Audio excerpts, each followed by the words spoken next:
ராகு கேது உருவான கதை. ஒருமுறை தேவர்களுக்கும் அசுரர்களுக்கும் இடையே கடுமையான போர் ஏற்பட்டது. இருபுறமும் பலத்த இழப்பு ஏற்பட்டது. இருப்பினும் யாரும் வெற்றி பெற முடியவில்லை. இழப்பு மட்டும் அதிகரித்த வண்ணம் இருந்தது. இதையடுத்து தேவர்கள் சிவபெருமானிடம் முறையிட, நீங்கள் விஷ்ணு பகவானிடம் கேட்டால் நல்ல தீர்வு கிடைக்கும் என்றார். அவர்கள் மகாவிஷ்ணுவிடம் செல்ல, நீங்கள் பார்க்கடலை கடைந்தால் அமிர்தம் கிடைக்கும் என்றார். ஆனால் அது உங்களால் மட்டும் முடியாது.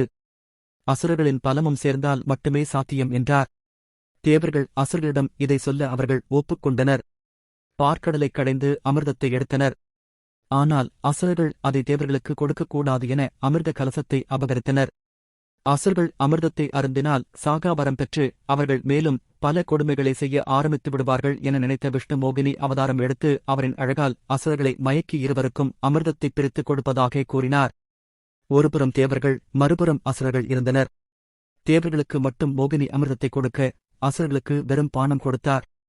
ஆனால் அசுரர்கள் அதை கவனிக்காமல் மோகினியின் அழகில் மயங்கியிருந்தனர். இருப்பினும் அதிலிருந்து ஒரு அசுரன் என்ன நடக்கிறது என்பதை சரியாக கவனித்தார்.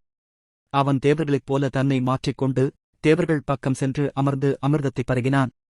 இதை தெரிந்து கொண்ட சூரியன் சந்திரன் மகாவிஷ்ணுவிடம் சொல்ல, அவர் தன் சுய வடிவிற்கு திரும்பி சுதர்சன சக்கரத்தை விட்டு அசுரனின் தலையையும் உடலையும் துண்டாக்கினார். இருப்பினும் அமிர்தத்தை குடித்துவிட்டதால் அழியா வரம் கிடைத்திருந்தது. சுதர்சன சக்கரத்தால் வெட்டப்பட்ட உடல் இல்லாத தலைப்பகுதி ராகு என்றும் தலை இல்லாத உடல் பகுதி கேது என புராண கதை கூறுகிறது.